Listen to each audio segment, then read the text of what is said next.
그래서 로버트 루빈이 달러 강세를 94년 말에 10월 달쯤 노미네이트 되자마자 말에 이제 달러 강세로 가자고 하고 94년 11월 달이었나요? 그때 이제 그의 마지막 FRB가 FOMC, Federal Open Market Committee, 연방공개시장위원회를 열어서 거기에서 이제 그 원샷에 75bp, 그러니까 0.75 bp 그 퍼센트의 획기적인 금리 인상을 한 이후로 6차례 금리를 계속 끌어올리면서 미국 금리를 6%까지 갖다 붙이게 됩니다. 2%대에 있었거든요. 2.75가마 있었을 겁니다. 2%대 후반에 있던 미국 콜 금리를 불과 몇 개월 만에 6번을 끌어올려서 6%까지 끌어올리게 되는 겁니다. 6번이었나? 이거 갑자기 헷갈렸는데요. 6번이었을 겁니다. 근데 그해 연말에 끌어올린 것은 무려 75bp를 끌어올렸는데 미국 금리는 0.25%포인트씩 움직입니다. 그걸 이제 쿼터라 그러지 않습니까? 25를. 그 0.25%포인트씩 이제 계단식으로 하죠. 아주 다급할 때는 0.5를 올리거나 내리거나 하지만 보통의 경우에는 0.25%포인트씩 올리거나 내립니다. 그래서 우리가 소수점 이하를 얘기할 때는 그냥 베이시스 포인트라 그래가지고 100분 단위를 쓰죠. 그렇게 되면 25bp를 올리거나 내리거나 아니면 뭐 극단적인 경우에는 50bp를 올리거나 내리거나 이렇게 하는데 그의 연말 94년도 연말에 75bp를 끌어올리는 겁니다. 그래서 이제 달러가 무슨 소리야 하면서 이게 분위기가 이상하다 하면서 멕시코부터 이제 멕시코 외환위기가 터져나오고 야 이거 달러 강세로 가는 것이냐고 반 것인데 엔화가 떨어지던 그 추세가 있어서 그의 연말의 미국 금리 대폭 인상에도 불구하고 계속해서 밀려 내려와서 79엔까지 밀려 내려왔다가 급기야 10년 동안 계속된 추세를 꺾은 다음에 이게 또 수직 급등을 하는 겁니다. 환율이 어디까지 150까지 급등을 했습니다. 79엔에서 거의 엔화가 79엔까지 갔다가 150엔까지 또 엔화의 대폭락이죠. 수직 폭락이 시작이 된 겁니다. 불과 한 2년 동안에 또 사실은 아시아 외환위기의 직격탄은 제가 지난 시간에 BIS 비율 가지고 일본은행들이 돈을 땡겼기 때문이다 했는데 그 땡긴 돈은 96년에 땡긴 거는 빼고 97년 들어와서 일본이 한국에서 땡겨간 돈만 해도 약 160억 달러 정도 됩니다. 그 당시 이게 97년 6월 말 통계는 제가 하나 있는데요. 잠깐 보실까요? 일본은행의 대아시아 대출잔액입니다. 한국의 외채 합계는 1034억 달러였어요. 합계액입니다. 그 중에서 일본에서 빌린 게 237억 달러. 이게 97년 6월 말 기준입니다. 그러니까, 이전에도 이제 많이 뺐죠. 빼기 전까지 합치면 아마 300억 달러 넘을 것 같은데, 237억 달러였고요. 전체 점유율은 23%였습니다. 독일이 그 당시에 우리나라에 얼마를 빌려주고 있었느냐 하면 100억 달러. 미국이 우리나라에 빌려준 돈은 100억 달러밖에 안 됩니다. 그러니까 미국은 굉장히 작게 빌려줬고요. 일본이 최대의 채권자였습니다. 중국이 빌린 돈은 579억 달러인데 그 중에 일본이 187억 달러 뭐 이렇게 되는 거죠. 태국 보십시오. 태국은 54% 말하자면 일본으로 빌린 돈이 거의 전부입니다. 말레이시아도 36%입니다. 인도네시아도 건 40%잖아요. 말하자면 일본으로부터 총의 제 54%를 일본에 주고 있던 게 태국이고 빌리로부터 빌린 게 그 다음 40% 인도네시아, 말레이시아 36%, 한국도 굉장히 높은 거죠. 중국도 30% 넘었고, 한국도 22%나 이제 일본으로부터 빌려놓고 있었던 것이죠. 이런 상황이었습니다.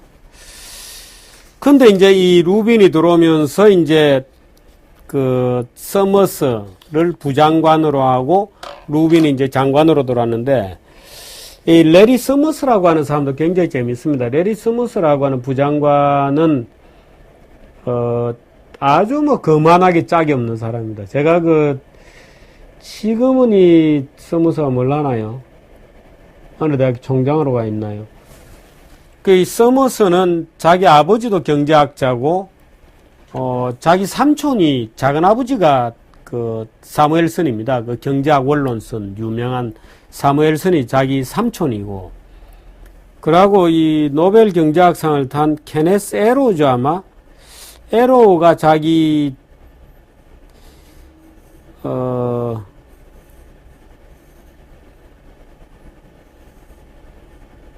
고모부인가요? 이모부인가요? 그럴 겁니다. 그래서 이 서머스 사촌 사촌 안에 서머스 집안의 직업이 경제학자라 그래요. 그래서 이 서머스가 아마 이름을 바꾼 것 같아요. 서머스의 아버지 서머스가. 그래서 그 위에 이제 사무엘슨하고 아버지 서머스하고, 격렬하게 이제 형제간인데 원수인가 봐요. 싸워서 서머스 아버지 서머스가 사무엘슨이었겠죠, 이름이 원래는. 사무엘슨이 아니고 이름이 근데 같은 친형제였습니다. 근데 성을 바꿔서 이제 서머스로 바뀐 거죠. 근데 그 사촌 안에 그렇게 경제학자 많고 노벨상이 뭐 몇 명이나 타고 했으니까 미국에서 정말 가문 중에서는 가문이고, 레리 서머스가 미국의 경제학계에서 최연소 테뉴어를 받았던 그야말로 천재 집안의 천재 출신입니다. 그러니까 레리 서머스는 지금도 뭐 국제경제학회 무슨 모임을 한다 그러면 가운데 자리, 제일 상석은 지금도 서머스가 온다 그러면 무조건 비워놓는 게 관례라는 거죠. 그 서머스가 탁 나타나. 그 서머스가 이제 부장관으로 들어가고, 그 외에 루빈이 장관을 하고, 루빈이 물러나고 서머스가 장관을 했다가, 그 다음 나와서, 하버드 대학교 총장을 하고 했는데, 그때 이제 여성 비하 발언, 여자는 수학을 못한다. 그 비하 발언도 아닌데, 그 발언 때문에 이제 쫓겨났죠. 그러고, 죄송합니다. 제가 지금 현직에 대해서 좀 헷갈리고 있는데요. 어떻든 그런 사람이 서머스입니다. 서머스도 유대인입니다. 서머스도 유대인인데, 뭐 사무엘슨도 유대인이고요. 어떻든 이 루빈이 들어서서 이제 소위 금정복합제, Finance, Politics, Complex, 금정복합체가 만들어져서 본격적으로 달러 강세를 만드는 겁니다. 그런데 달러 강세를 만드는 이유가 뭐냐? 달러가 약세 기조를 계속 유지하면서 주가가 한 번씩 폭락했다가 조금 오르면 또 폭락하고 하는 소위 약세 통화를 가질 이유가 없잖아요. 그러니까 약세 통화를 가질 이유가 없고, 그러니까 전 세계 어느 나라든 예를 들어서 무역 수지 흑자를 보면 달러를 보유하게 되는데, 물론 그 달러 중에 상당 부분은 미국으로 다시 역류해 갔지만, 달러가 본격적으로 약세 기조가 되면서 이 달러가 미국으로 환류되려는 속도가 굉장히 늦은 겁니다. 그러니까 루빈은 미국 금융가 출신이고 증권회사 사장 출신이죠. 그러니까 미국으로 자본이 대거 몰려와서 주가를 밀어 올리고, 그래야 증권회사도 돌아가고 미국 금융계도 호황으로 돌아가고, 그렇게 되면 미국 국민들은 대부분이 주식을 조금씩 가지고 있으므로 소위 웰스 이펙트가 생기고, 웰스 이펙트가 생기면 소비를 늘리고, 이제 그런 방법으로 미국 경제를 돌리겠다. 말하자면 미국의 주가를 올려서 소비를 촉진하고 미국 경제를 돌리겠다고 하는 강력한 이제 전략이 그때부터 이제 본격화된 겁니다. 루빈에 와서. 그러니까 지금 우리가 알고 있는 소위 신자유주의 금융정책은 어떻게 보면 루빈이 본격화했고, 그건 클린턴 행정부 시절입니다. 근데 지금은 이제 오바마의 정책은 상당히 다르죠. 오히려 달러를 약소로 밀어가는 것이 오바마의 정책의 기본이죠. 근데 같은 민주당 정부지만 그렇게 이제 정책은 좀 다른 겁니다. 근데 말하자면 달러 약세를 쪽을 이제 밀어가려고 하는 사람들은 아무래도 실물경제주의자들이라고 볼 수 있고, 달러 강세 쪽을 밀어가려고 하는 사람들은 실물경제라기보다는 금융 쪽에 좀 방점을 가지고 있는 그런 어떤 경제 철학의 차이에서 오는 겁니다. 그러니까 예를 들어서 실물 경기를 좀 수출도 늘리고 재정 적자를 좀 줄이고 경상 적자도 좀 줄이자, 이런 쪽으로 가게 되면 아무래도 달러 약세 쪽을 선호하게 되고, 금융 쪽으로 좀 가자 하게 되면 달러 강세 쪽을 선호하게 되는데, 루비는 이 후자의 극단적인 경우였습니다. 그래서 금리를 계속 올려나가고,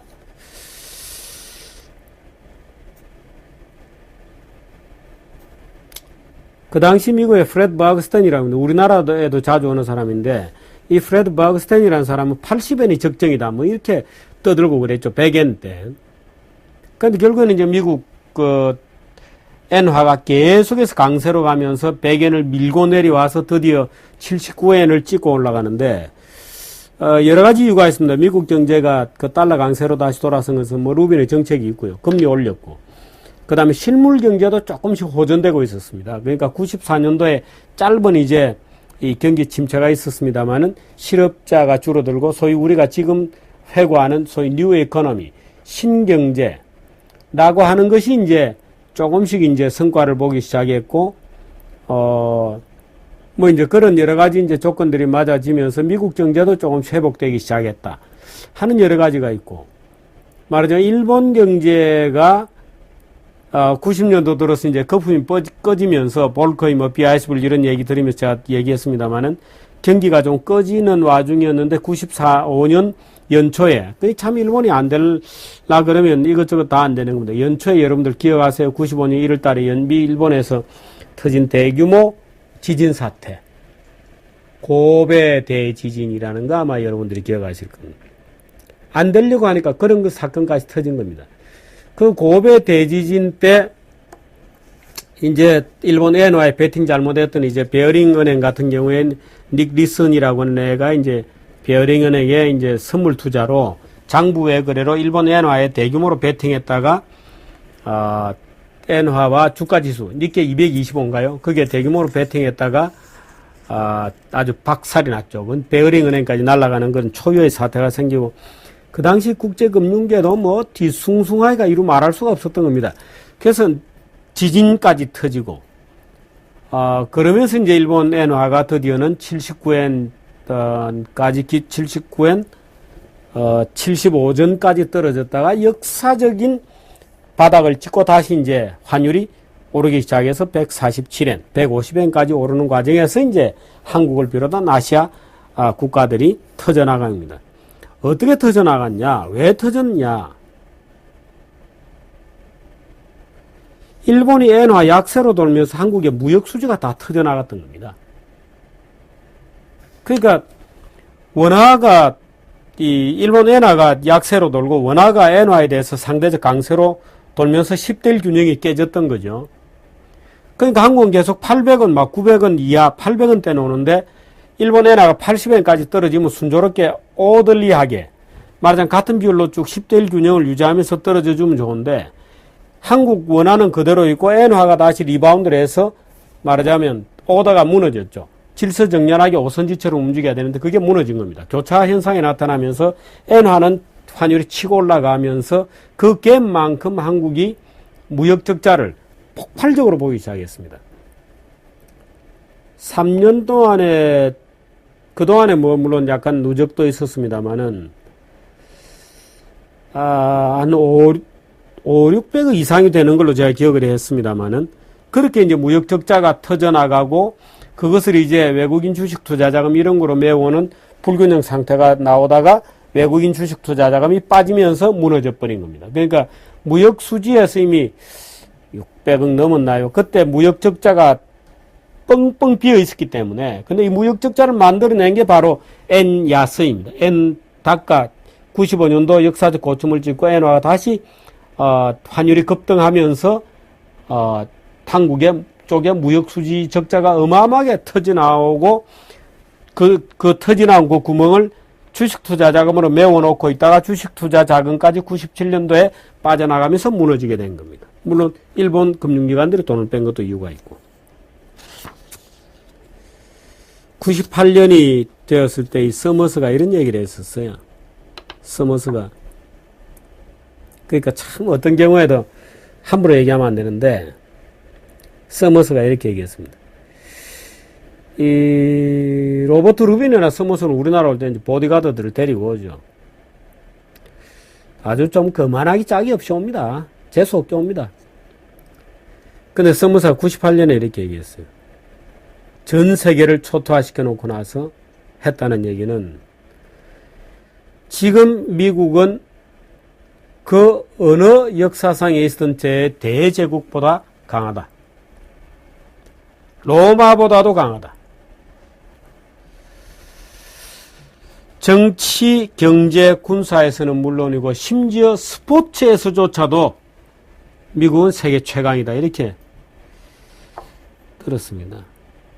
일본도 마찬가지입니다. 일본도 미국이 이제 볼크 이후 구조조정을 이제 열심히 볼크가 이제 미국 금리를 끌어올리면서 20%까지 끌어올리면서 구조조정을 왕창 했잖아요. 그때 가고노 타다오라는 고베 대학 교수, 제가 고베 대학 교수이기 때문에 얘기하는 겁니다. 고베 대지진이 있었기 때문에. 구조조정은 망하는 징조다. 미국은 끝났다. 리스트럭처링이라는 이름은 패배자의 수식어일 뿐이다. 이렇게 얘기했어요. 그게 이제 일본의 가고노 타다오입니다. 참 구조조정이라는 것을 그렇게 얘기하는 정도였으니까,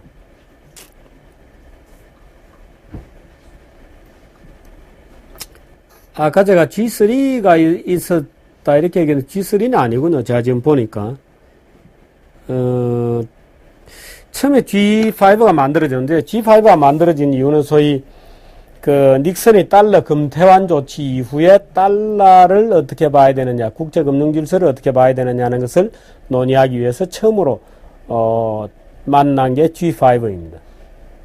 그 G5, G7, 러시아가 이제 들어오면서 G8 됐다가 G15으로 가려고 하는 것을, G15에는 중국과 브라질은 들어가고 아마 한국은 빠졌을 겁니다.